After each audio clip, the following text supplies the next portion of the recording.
Our U.S. House Republicans have voted out Wyoming Congresswoman Liz Cheney as the chair of the party's conference.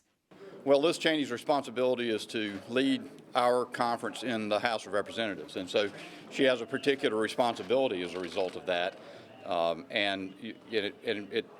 Frankly, it doesn't serve us well if she's fomenting division in our ranks.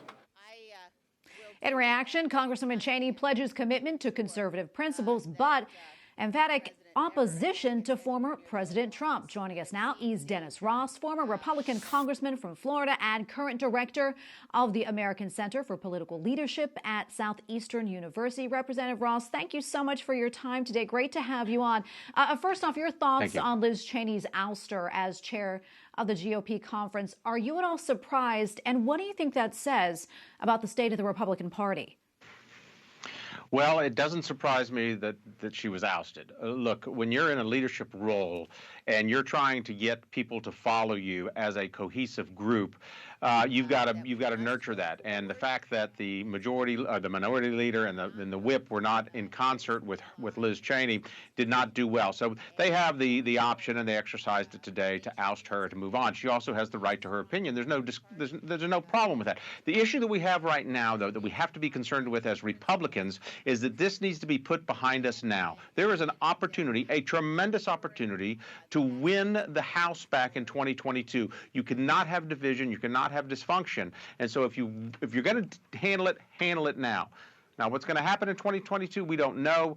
But, I was there for 8 years. We had the majority. We had 237 Republican members. All we needed was 218 to pass a law, and we couldn't get anything done. We couldn't repeal health care. We couldn't do immigration. We couldn't do guest worker. The only thing we ever got done was the major sweeping tax reform, which was done under the direction and leadership of President Trump. So the Republicans have got to come together after this.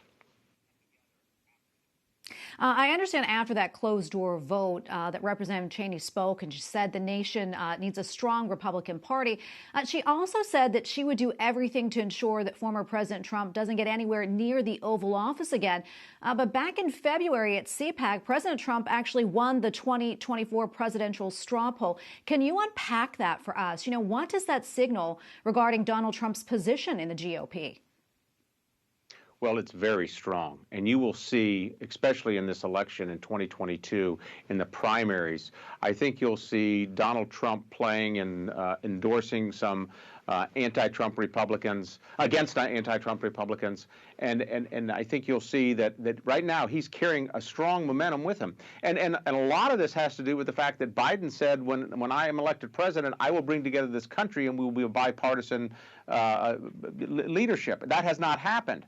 The American people are also seeing, the economy starting to decline. We're seeing unemployment, even when there's opportunities, not to recover. So I think they're looking forward to having somebody that at least said they would do what they said they would do, and that was Donald Trump. How do we unpack this? Look, I don't think that Donald Trump is probably going to run for president again. But that doesn't mean that since he won't be king, he won't be a kingmaker. All right, and before I let you go, who's considered to be the front runner right now when it comes to the next GOP chair, and where do you see the future of the GOP?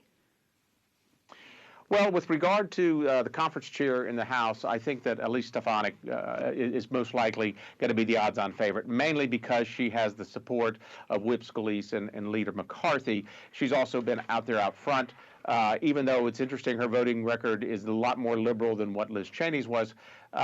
So I would imagine that Elise would probably be the one who. But then again, I think she's got some aspirations well beyond this, maybe in New York in a gubernatorial race.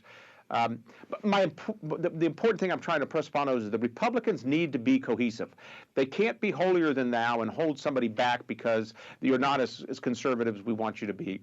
The Republicans have always had a problem being able to coalesce behind one idea and get it accomplished. Now is their golden opportunity to not only coalesce on an agenda, but also to take back the House and hopefully the Senate.